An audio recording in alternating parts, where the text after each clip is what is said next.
awal pernikahan, berapa Bang Jeff? 2. Jadi coba lihat ini, ikhwannya berapa kira-kira ikhwan ini? 80 ada? 50-an lah ya. Ini akhwatnya 200 lebih rasa. Artinya satu orang di antara antum silakan pilih 4 insya Allah. Siap akhwat?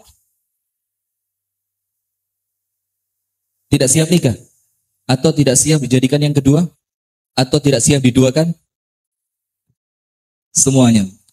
Bismillahirrahmanirrahim. Alhamdulillahi Rabbil Alamin.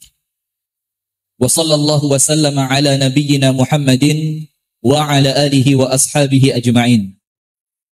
Amsayna ala fitratil Islam wa ala kalimatil ikhlas wa ala dini nabiyyina Muhammadin sallallahu alaihi wasallam wa ala millati abina Ibrahim hanifan musliman wa ma kana minal musyrikin. Allahumma inna nas'aluka ilman nafi'an wa na'udzubika min ilmin la yanfa'. Puji dan syukur alhamdulillah kita haturkan kepada Allah atas limpahan nikmat karunia Allah kepada kita semua. Kemudian salawat beriring salam semoga tercurahkan kepada uswah kita Nabi besar Muhammad sallallahu alaihi wasallam. Teman-teman yang dirahmati dan diberkahi oleh Allah Subhanahu wa taala, wabil khusus kepada teman-teman panitia penyelenggara acara dari proyek dakwah yang semoga oleh Allah Subhanahu wa taala teman-teman ini oleh Allah diberikan keistiqomahan, jerih payah yang mereka lakukan untuk terselenggaranya acara di sore hari ini oleh Allah digantikan dengan pahala yang berlipat di dunia sampai kelak di akhirat. Amin ya rabbal alamin. Tema pengajian kita sore hari ini apa? Modus atau tulus. Ini biasa untuk acara-acara semacam ini, kita akan berbicara mengenai pernikahan, bagaimana memilih pasangan, dan apa yang seharusnya kita lakukan sebelum menikah. Saya mau jujur ya, saya mau jujur. Angkat tangan dan gak usah malu ya. Kalau antum berkenan sih, kalau antum berkenan, kalau tidak, terserah. Coba angkat tangan yang sore hari ini datang, dalam keadaan masih punya pacar.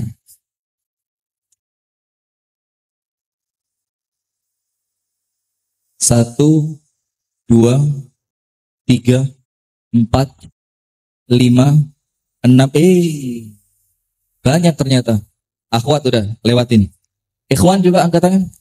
Yang sore ini datang dalam keadaan jujur ya nggak apa-apa. Maafi muskilah, insya Allah berpahala antum pacaran. Yang sore ini datang dalam keadaan masih punya pacar, angkat tangan. 1, 2, 3. Langsung melihat semua, padahal gak ada yang angkat tangan. Antum, Bang Jeff, padahal gak ada yang angkat tangan. Perempuan pun sama, anak tadi bohongan aja. Mereka gak ada yang angkat tangan, anak pura-pura hitung. 1, 2, 3, langsungnya akhirnya yang lain berani angkat tangan. Langsung gini, padahal sebenarnya yang lain gak ada yang angkat tangan. Nah, maka perhatikan teman-teman sekalian, ada satu kaidah di dalam urusan mencari jodoh. Agar kemudian para akhwat ini dan para ikhwan yang akhwatnya tidak menjadi korban modus, yang ikhwan tidak menjadi pelaku modus. Karena di mana-mana rata-rata yang menjadi korban dalam pacaran itu laki atau perempuan. Coba akhwat, yang biasa jadi korban di dalam urusan percintaan itu laki atau perempuan? Tapi kenapa antum mau?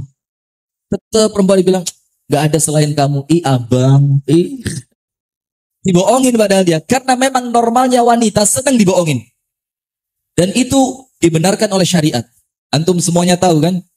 Bahwa ada 3 bohong, dusta, bukan sekedar diperbolehkan oleh syariat, tapi berdusta itu malah selain boleh antum dapat pahala. Ada 3 kan?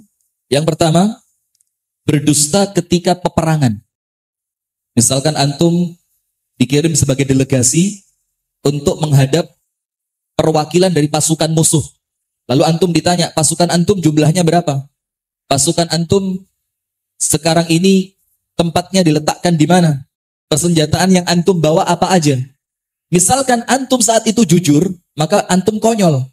Maka di saat itu antum boleh berdusta, dan dustanya antum untuk kebaikan pasukan muslimin berpahala.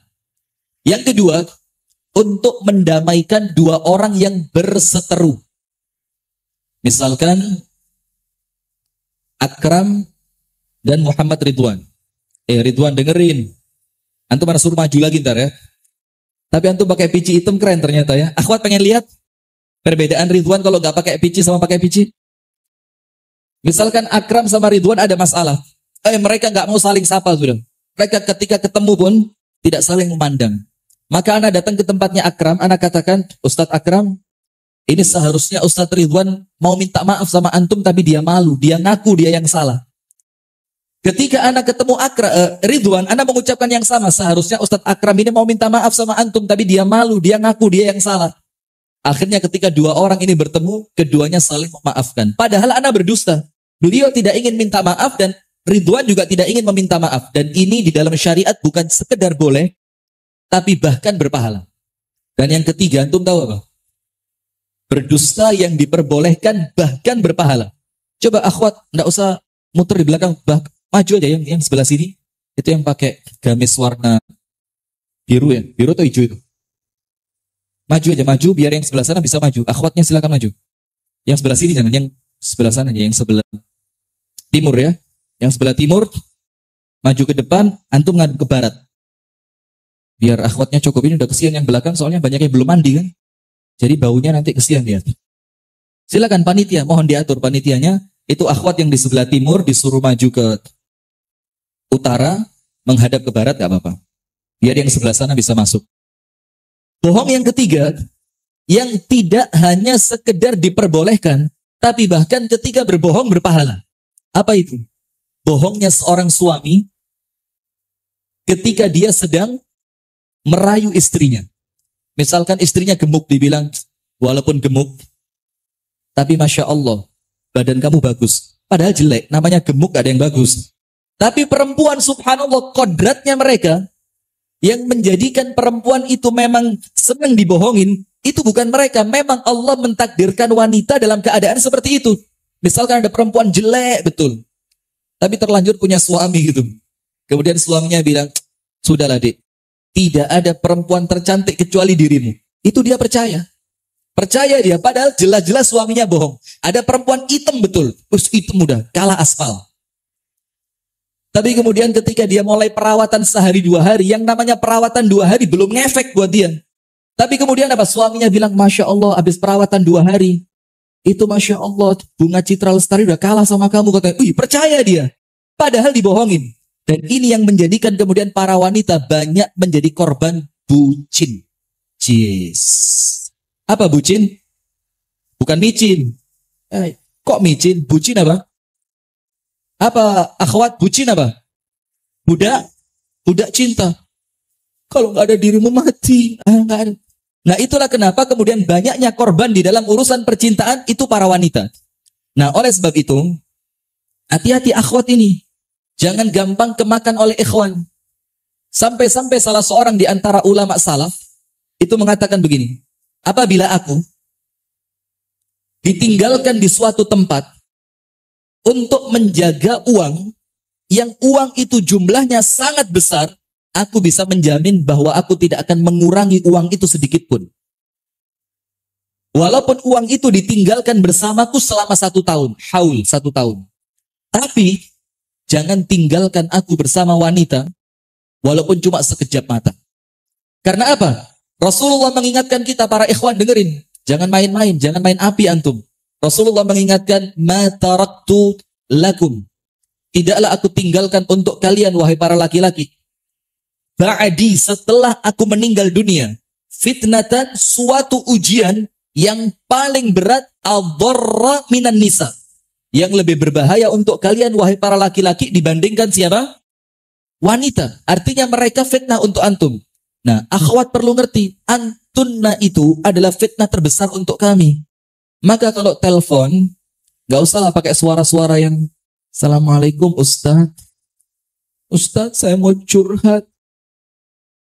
Ini udah, hatta Ustaz yang udah hafalan Qur'annya udah luar biasa, tetap akan tergoda dia. Nah, maka dalam satu pihak, si laki-laki yang faham jangan main api dengan perempuan, di pihak yang lain perempuannya jaga diri. Nah, maka sekarang lihat, ada satu kaidah. Agar kemudian yang wanita tidak menjadi korban dan yang laki-laki tidak menjadi pelaku yang menjadikan wanita sebagai korban kalian. Rasulullah Shallallahu Alaihi Wasallam bersabda, "Uffu ta'uffu nisa'ukum."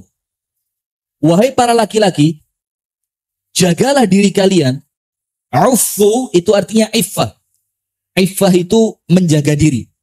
Jangan sampai kemudian dia mengobrol janji dengan perempuan, jangan sampai dia tidak mampu menundukkan pandangannya, jangan sampai dia berkhalwat dengan wanita yang bukan mahramnya, jangan sampai dia menjatuhkan kehormatannya di hadapan wanita. Uffu, iffah. Jagalah kehormatan kalian. Apa yang kalian dapatkan? Ta'uffu nisa'ukum. Maka para wanita kalian akan menjaga dirinya untuk kalian. Nah, dari hadis ini, sebagian ulama kemudian, ini meja untuk apa? Untuk berdirinya Muhammad Ridwan. Para ulama menjelaskan hadis ini, "Uffu ta'uffu nisa'ukum." Jagalah diri kalian wahai para laki-laki, maka para wanita kalian akan menjaga dirinya untuk kalian. Itu ditafsirkan oleh para ulama ketika mereka menafsirkan ayat Al-Quran, "At-tayyibina lit-tayyibat. Wat-tayyibatu lit-tayyibin." At-tayyibuna lit-tayyibat. At-tayyibuna lit-tayyibat. Wat-tayyibatu lit-tayyibin. Bahwasanya laki-laki yang baik Allah persiapkan untuk wanita yang baik. Dan wanita-wanita yang baik Allah persiapkan untuk laki-laki yang baik. Nah, artinya ini antara modus atau tulus itu tidak akan berlaku untuk kalian apabila kalian tidak sama sekali mengenal yang namanya pacaran. Gak ada namanya modus atau tulus. Karena apa? Rasulullah mengatakan, la yura ma baina al-mutahabbaini mithlul nikah. Tidak pernah terlihat keindahan yang terjadi di antara dua orang yang saling mencintai kecuali pernikahan. Jadi Rasul katakan tidak ada yang lebih indah untuk dua orang yang saling mencintai kecuali apa? Pernikahan. Artinya pacaran, antum mau apa? Jalan kanan, jalan kiri, hanya ngumpulin dosa. Sementara kalau kalian memang merasa sudah mampu, apa yang menghalangi kalian untuk menikah? Sementara Rasulullah SAW mengingatkan, ya ma'syarasy syabab, man istata'a minkumul ba'ata falyatazawwaj.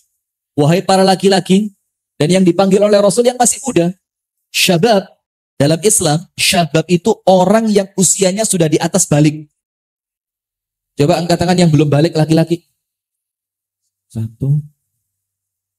Itu di depan tiang belum balik ya? Kok angkat tangan antum? Jadi artinya setelah dia balik, itu sudah masuk usia syabab, pemuda dia. Dan pemuda ini, apa Rasul katakan? Barang siapa di antara kalian yang telah memiliki kemampuan, segeralah menikah. Kenapa begitu ya Rasul? Kenapa para pemuda engkau perintahkan untuk menikah? فَإِنَّهُ أَغَضُّ لِلْبَصَرِ وَأَحْسَنُ لِلْفَرْجِ. Karena dengan menikah itu, lebih mudah untuk kalian menundukkan pandangan, dan lebih suci untuk kalian menjaga kehormatan.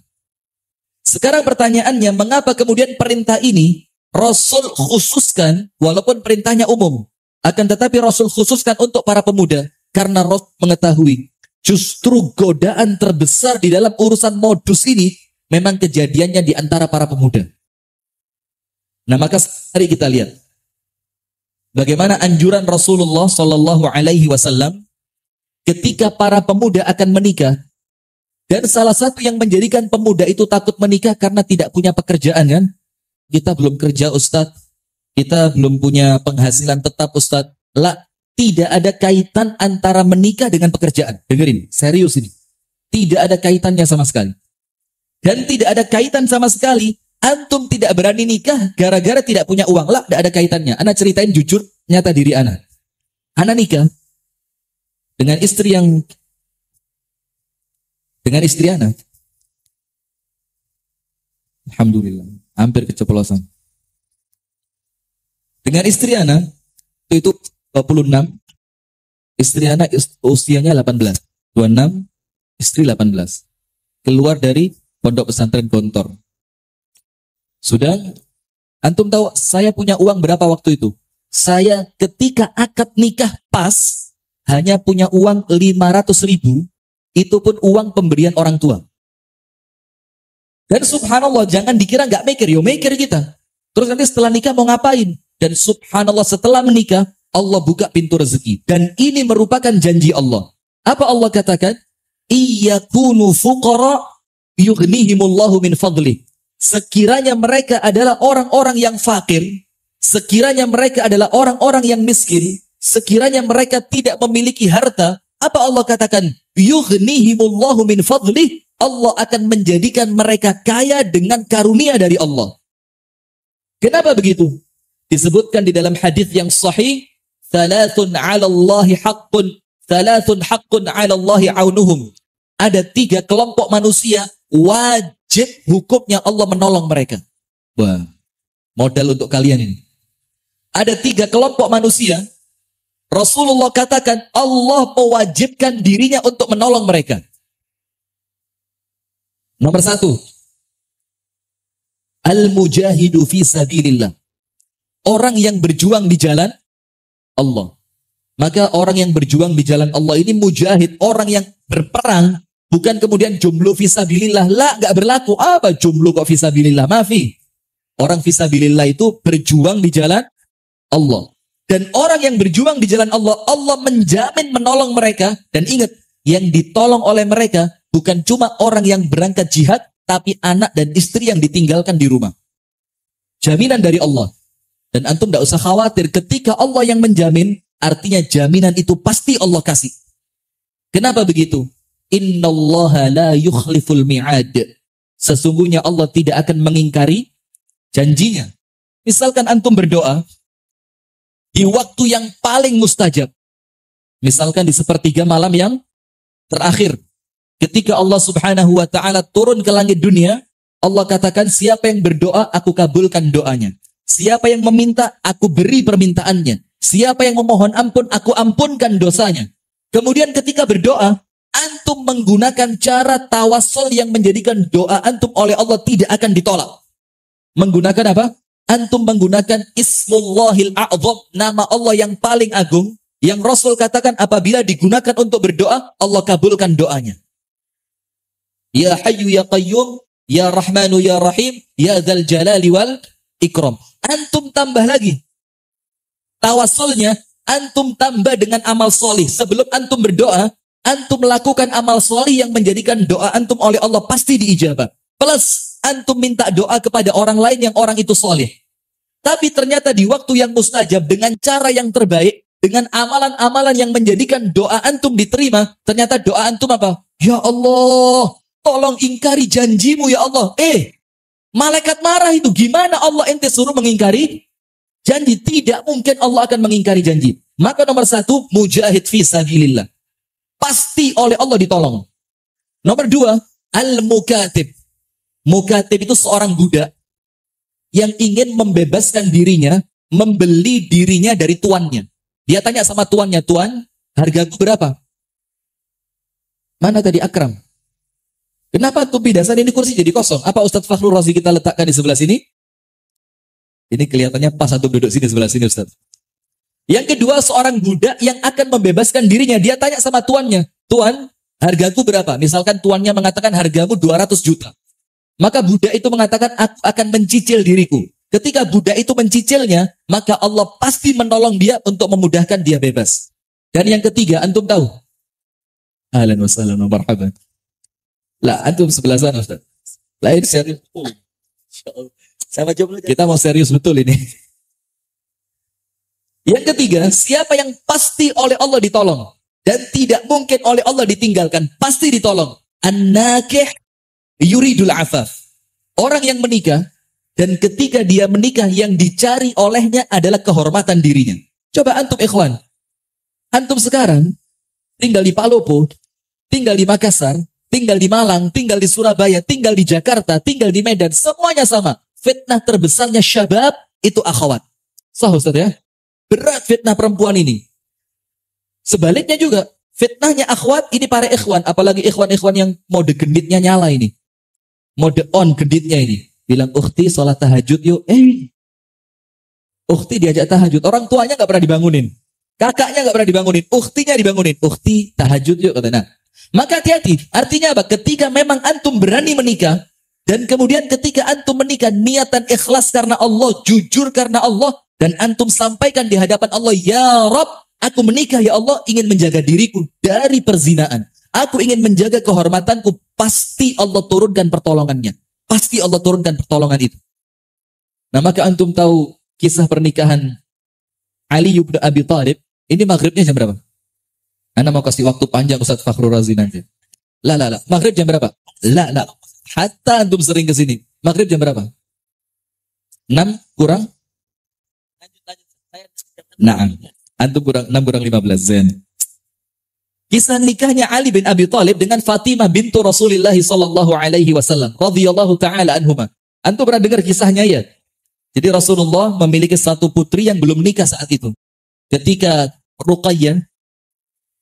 Zainab dinikahi oleh Abul As ibn Rabi'. Ini Zainab menikah dengan Abul As bin Rabi' yang kisah cintanya luar biasa. Ana minta akhwat nanti pulang antum browsing, antum searching di Google kisah cinta Abul As bin Rabi' dengan Zainab. Nangis antum insyaallah. Nangis.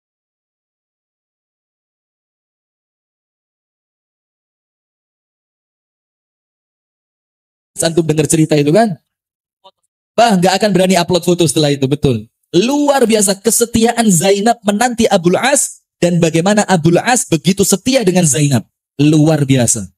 Yang kedua, Ruqayyah dan Ummu Kulthum dinikahi oleh Utbah dan Utaibah. Kemudian satu yang belum menikah sampai Rasul diangkat menjadi Nabi dan Rasul yaitu Fatimah.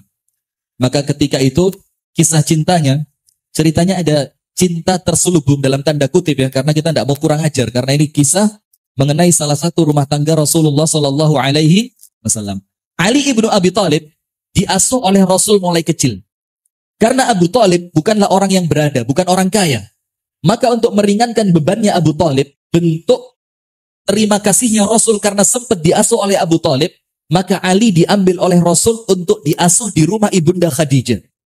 Maka di waktu Ali bin Abi Thalib masih kecil, di sana ada Fatimah radhiyallahu taala anha, seorang wanita yang terjaga kesuciannya. Hidup di rumah kenabian Rasulullah sallallahu alaihi wasallam. Ya namanya manusia normal adalah bibit-bibit cinta di sana antara Ali dengan Fatimah. Akan tetapi Ali bin Abi Thalib laki-laki fakir.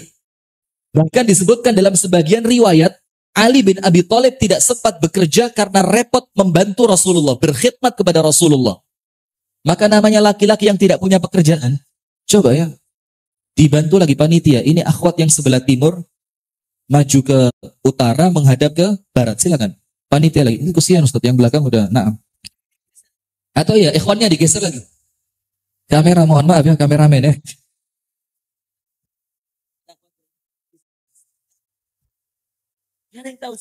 Boleh jadi salah satu di antara akhwat ini calon istri antum, maka ngalah sama mereka. Coba. Yang digeser yang belakang aja ya. Yang belakang di belakangnya kamera digeser. Yang di belakangnya kamera jadi geser. Biar kamera tidak berubah posisi. Sudah kita lanjutkan.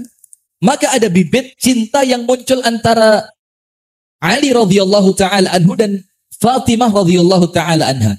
Akan tetapi karena Ali ibnu Abi Thalib menganggap dirinya tidak pantas, laki-laki yang mungkin miskin, maka Ali memendam rasa itu.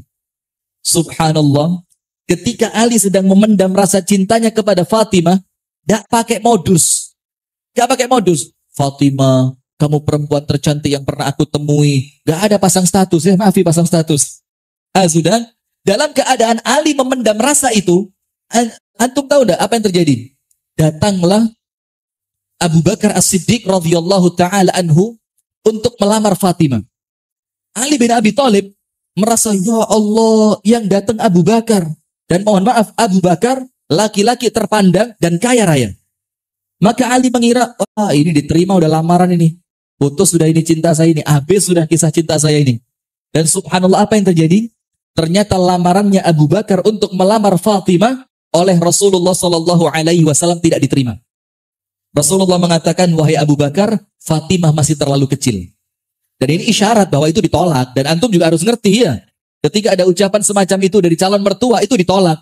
Maaf ya, anak saya masih sekolah. Saya tunggu Pak. Gak usah ditunggu. Antum ditolak. Udah kalau bilang anak saya masih mau sekolah ini, masih mau menyelesaikan hafalan Qur'annya, anak tunggu. Udah nggak usah sok pede, antum ditolak. Kalau datang lagi, ya kalau masih berani aja ya, kalau nggak malu aja. Sudah. Ketika itu Ali bin Abi Thalib merasa alhamdulillah Abu Bakar ditolak. Tapi dalam keadaan Ali mengatakan alhamdulillah, ada semakin kecil hati dia. Apa kecil hatinya? Sekelas Abu Bakar saja ditolak.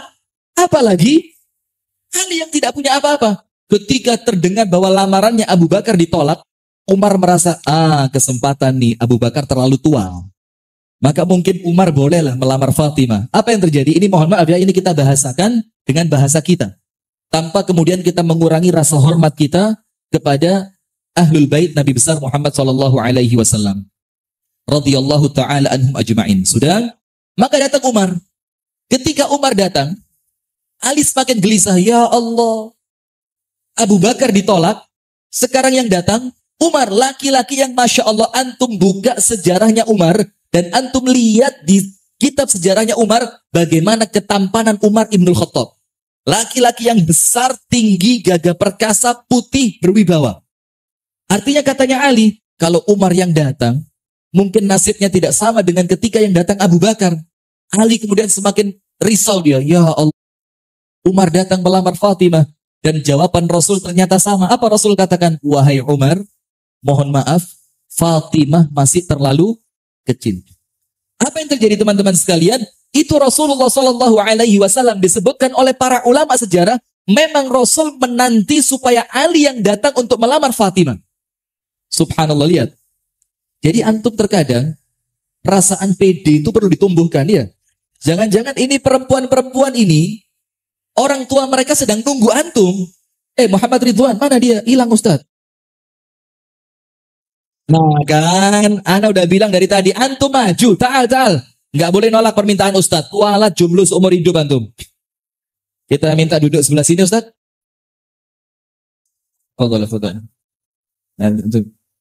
Allah Karim. Ustaz, coba lihat Ustaz. Pakai pici ya, picinya Masya Allah. Kayak ceramah Ustaz. Fadlu ya Syekh. Atau udah siap kabul sekarang? Ada yang pakai jas hari ini? Antum lepas jasnya. Coba kita pakein dia. Langsung mumpung di masjid tempat yang barokah ini ya. Coba akhwat, ada bedanya nggak dengan tadi siang? Coba akhwat dilihat. Akhwatnya sebelah sana ya. Ghadul basar mereka. Antum juga coba. Kasih tisu Ustaz.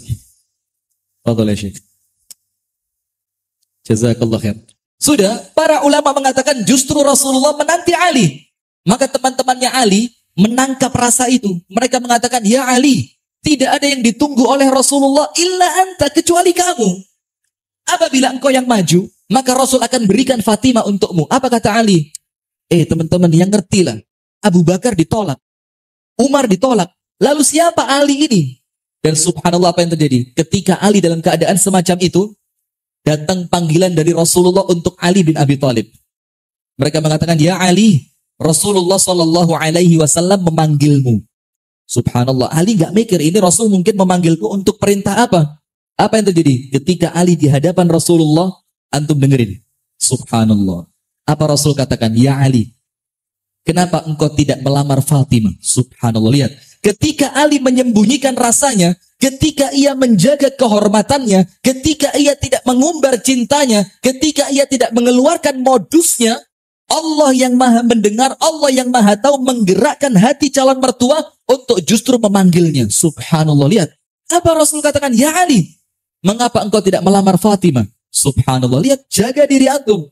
Apa kata Ali? Ya Rasulullah. Wa man Ali ya Rasulullah? Siapa Ali ini ya Rasul? Siapa aku ini? Ma'amliku ayya syai'in. Saya tidak punya apapun untuk melamar putrimu. Apa Rasul katakan? Bukankah aku pernah memberikan baju perang besi untukmu? Rasul tanya, dan di mana baju perang itu? Ali mengatakan, ada ya Rasul. Itu baju perang, aku simpan. Apa kata Rasulullah? Lalu mengapa tidak engkau gunakan baju perang itu untuk maharmu melamar Fatimah? Bayangin, putrinya Rasul dilamar oleh seorang laki-laki, maharnya hanya sekedar baju besi perang. Itulah kenapa Rasulullah mengatakan seberkah-berkahnya perempuan adalah mereka yang paling ringan maharnya. Tidak memberatkan. Uang apa di sini? Pinai. Oh, uang panai. Berapa uang panai? S1 berapa uang panainya? S1 70 juta. S1 70 juta, SMA, S2 100 juta. S2 lanjut S3 150 juta. La haula wala quwwata illa billah. Ya 200 juta. S1 70, S2 150, S2 sudah bekerja 2, S1 70, S2 100, S2 kerja 150, S3 150, S3 bekerja, S2 kerja. Ya 200 juta. Oh, syukurin antum ya, Masya Allah. S2 kerja anak pertama 250 juta. La haula wala quwwata illa billah. Berasnya berapa? 10 karung. Sapi 2 ekor. Emasnya? Udah nggak usah nikah lah antum ya. Ustaz, ini Makassar, Ustaz. Ini Palu. Oh iya, maaf ya, ya. So, ini Palupo ya. Kan insya Allah. Palupo bagaimana? Sama Ji, oh syukurin antum Ji. Sudah? Subhanallah, tapi anak tadi malam ngobrol-ngobrol Ustaz dengan Bang Jeff itu katanya kalau akhwatnya udah pada ngerti, cuma terkadang orang tuanya. Nah maka kita bilang sama teman kita semalam, maka sekarang jangan cari istri, pilih mertua aja. Pilih mertua yang sudah ngerti ngaji, pilih mertua yang sudah mengerti sunnah, insya Allah antum dimudahkan. Nah sudah, akhirnya apa yang terjadi? Menikahlah Ali ibnu Abi Thalib dengan Sayyidah Fatimah radhiyallahu taala anha wa ardhaha. Dan kemiskinan itu tetap ada di rumah mereka. Dan sekali lagi Ana sampaikan, ketika memang janji Allah memberikan kekayaan kepada orang yang menikah, ternyata antum katakan, kenapa kok rumah tangga Ana tidak kaya-kaya? Padahal Ana sudah menikah. Allah katakan, iyakunu fuqara yughnihimullahu min fadli. Mana ayat ini? Gak usah khawatir. Ketika memang ternyata rumah tangga antum tetap miskin, apa yang Allah berikan? Allah berikan untuk antum kebahagiaan rumah tangga yang harganya lebih mahal dibanding kekayaan yang Allah berikan kepada orang lain yang di rumah mereka tidak ada kebahagiaan rumah tangga. Maka gak usah khawatir. Ketika Allah tidak memberikan harta, Allah siapkan hati untuk antum yang siap bahwa antum tidak punya harta. Maka lihat, kami di Jawa Timur punya satu orang kenalan, ini kita cerita aja ya. Itu Masya Allah, miskin, kerjanya kuli panggul, dan tempat dia bekerja di tempat yang penuh dengan debu, yang kalau orang-orang semacam kita masuk ke sana 2 hari flu pasti. 2 hari flu. Dan subhanallah antum tahu orang ini oleh Allah diberikan fisik yang kuat. Akhirnya kita mikir subhanallah inilah keadilannya Allah. Ketika Allah tidak memberikan harta untuknya, Allah ganti dengan kekuatan fisik. Sementara ketika ada orang yang Allah beri harta, mungkin kekuatan fisiknya oleh Allah dikurangi. Gampang flu, gampang sakit. Itulah keadilannya Allah. Maka ketika antum menjaga diri, ta'uffu nisa'ukum, jaga diri kalian, maka para wanita kalian akan menjaga dirinya. Maka ingat itu. Nah maka sekarang anak kasih penutup satu cerita. Ini cerita salah seorang sahabat Nabi SAW yang dipuji. Muhammad Ridwan, antum boleh kembali. Anak terganggu dengan keberadaan jomblo di sini. Maaf ya, maaf Ji. Anak muda, jangki lupa, udah. Jangki lupa, mak guru mengaji. Udah diingetin udah lupa.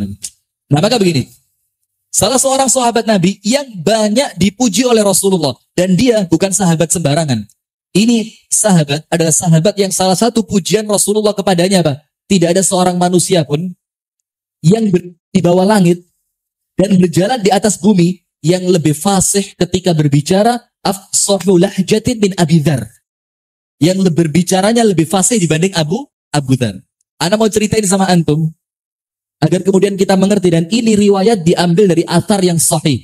Siapa istri Abu Dzar? Ada yang tahu? Siapa istri Abu Dzar? Apakah perempuan cantik, kaya raya, pandai? Lah. Suatu hari Abu Dzar Al-Ghifari radhiyallahu taala anhu ardahu ini ingin menikah. Kemudian Abu Dzar mengumpulkan teman-temannya. Maka Abu Dzar mengatakan, "Uriduz zawaj fabhatuli an dzati din." Aku ingin menikah, kata Abu Dzar. Maka carikan untukku seorang wanita yang wanita itu mengerti agama. Lihat bagaimana caranya para sahabat ketika mereka akan menikah. Bukan modus ke perempuan, bukan nge-like status Facebooknya perempuan, lah. Mereka menjaga dirinya. Maka Abu Dzar mengumpulkan temannya. Abu Dzar mengatakan, carikan untukku seorang wanita yang mengerti agama. Lihat, sekelas sahabat Nabi seperti Abu Dzar yang keimanannya insya Allah luar biasa, yang ibadahnya luar biasa, pemahamannya luar biasa, tetap dia mencontohkan kepada kita pentingnya mencari pasangan yang mengerti agama. Karena agama itu nomor satu. Nah, sebelum kita lanjutkan kisahnya Abu Dzar, seperti yang Ustadz Fakhrul Razi kemarin sampaikan bersama kami di Makassar. Jadi perempuan itu kan Rasul katakan dinikah karena 4 perkara. Hartanya, cantiknya, keturunannya, dan agamanya. Harta, cantik, keturunan, dan harta. Mohon maaf ya. Yang paling penting di antara 4 ini yang mana? Yang, akhwat diem aja. Antum. Cantik, kaya, cantik, anak keturunan, dari siapa bapak dan ibunya, dan agamanya. Mana yang paling penting untuk antum? Mana yang paling penting? Agama kan?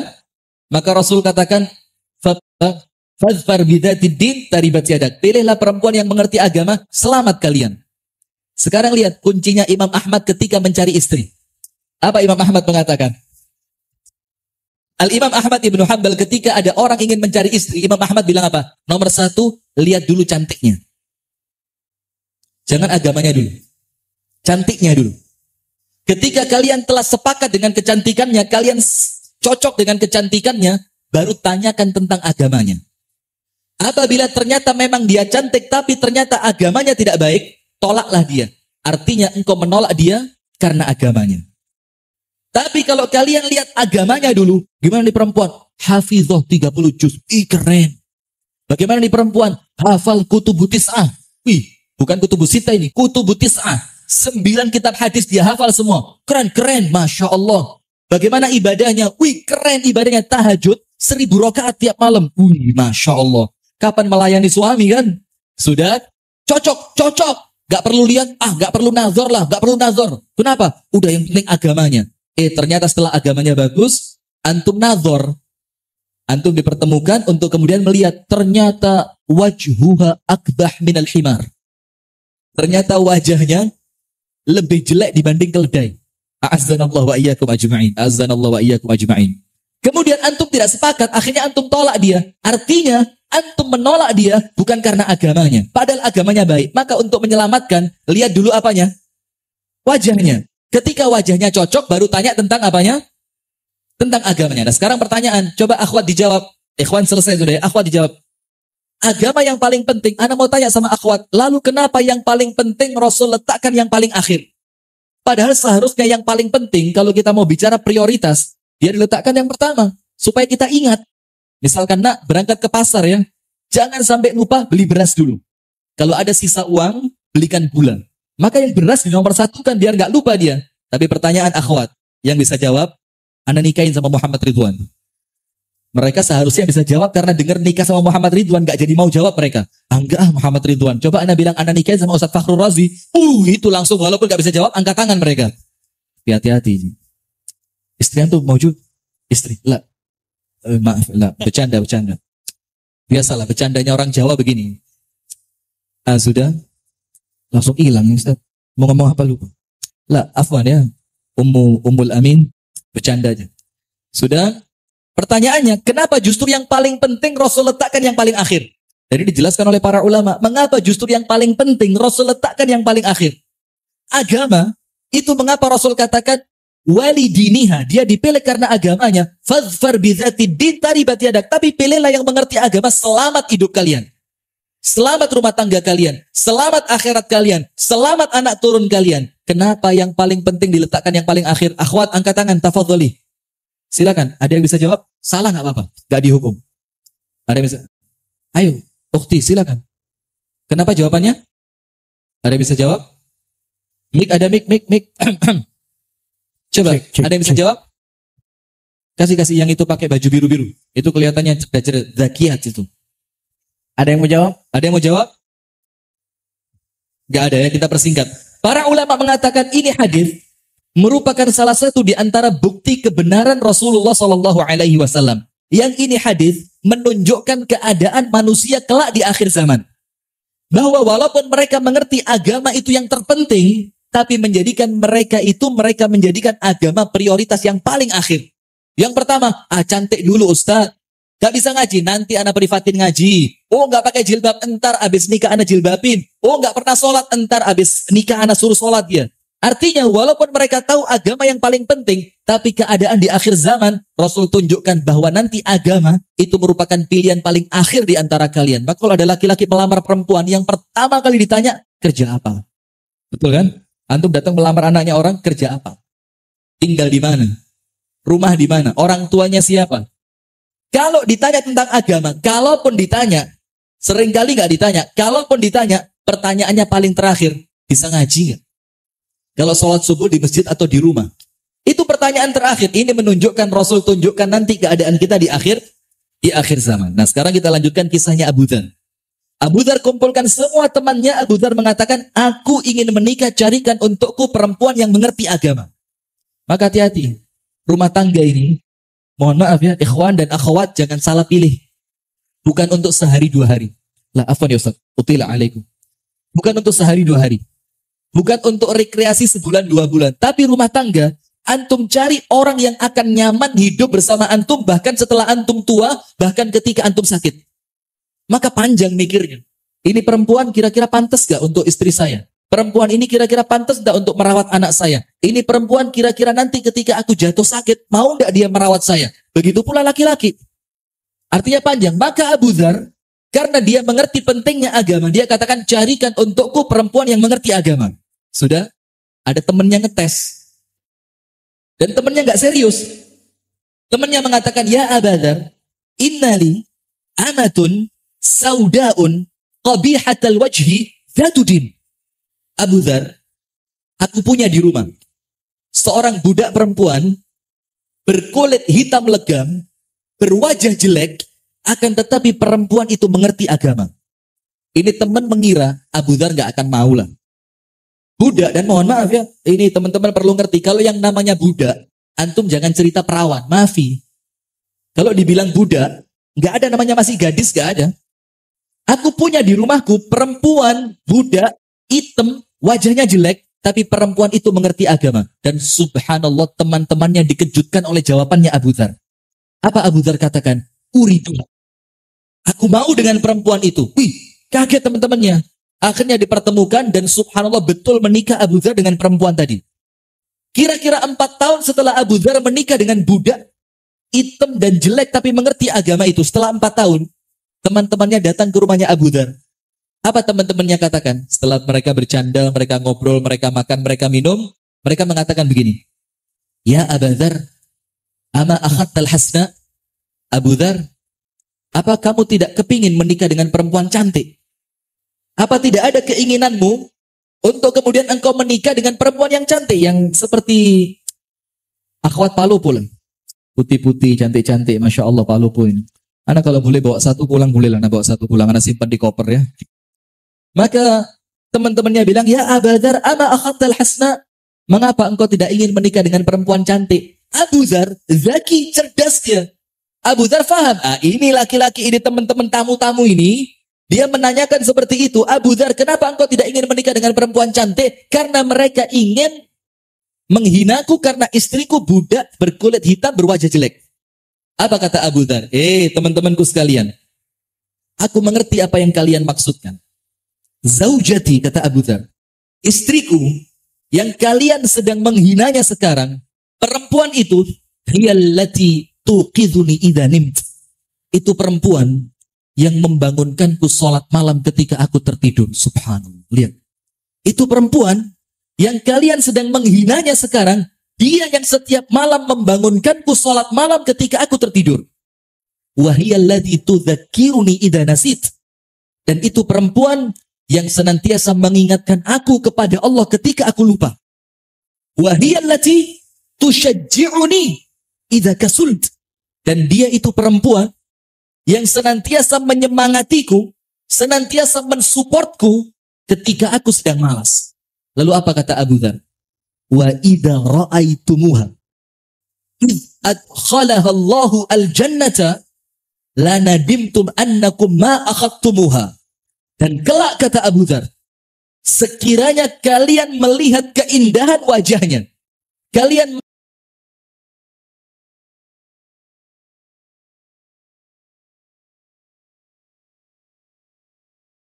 yang membangunkanku sholat malam ketika aku tertidur. Subhanallah. Lihat. Itu perempuan yang kalian sedang menghinanya sekarang. Dia yang setiap malam membangunkanku sholat malam ketika aku tertidur. Wahiyallati tudzakiruni idza nasit. Dan itu perempuan yang senantiasa mengingatkan aku kepada Allah ketika aku lupa. Wahiyallati tusyajji'uni idza kasult. Dan dia itu perempuan yang senantiasa menyemangatiku, senantiasa mensupportku ketika aku sedang malas. Lalu apa kata Abu Dzar? Wa idza ra'aitumuha id adkhalaha Allahu al-jannata la nadimtum annakum ma akhadtumuha. Dan kelak kata Abu Dzar, sekiranya kalian melihat keindahan wajahnya, kalian melihat kecantikannya, ketika kelak Allah memasukkannya ke dalam syurga, aku yakin kalian akan menyesal karena mengapa dahulu bukan kalian yang menikahinya. Faya subhanallah, antum lihat ini kisahnya Abu Dzar yang gak pakai modus, dia mainnya main tulus. Dia tahu pernikahan ini bukan hanya urusan ranjang saja. Dia tahu pernikahan ini bukan sekedar untuk pamer ketampanan dan kecantikan istri saja. Dia tahu pernikahan ini urusannya bukan hanya urusan dunia, tapi urusan dunia sampai kelak yang akan mengantarkan antum untuk masuk ke dalam syurganya Allah. Maka ingat, sesuatu yang diawali dengan cara yang tidak baik tidak akan pernah menghasilkan kebaikan. Pacaran, modus-modusan, maka akhwat, bucin-bucin. Mana bucin-bucin ini? Jangan kemakan ini para ikhwan Palupu ini. Ikhwan Palupu, jangan tebar-tebar pesona dengan akhwat kalau antum gak niat menikahi mereka ya. Itu yang dapat kami sampaikan.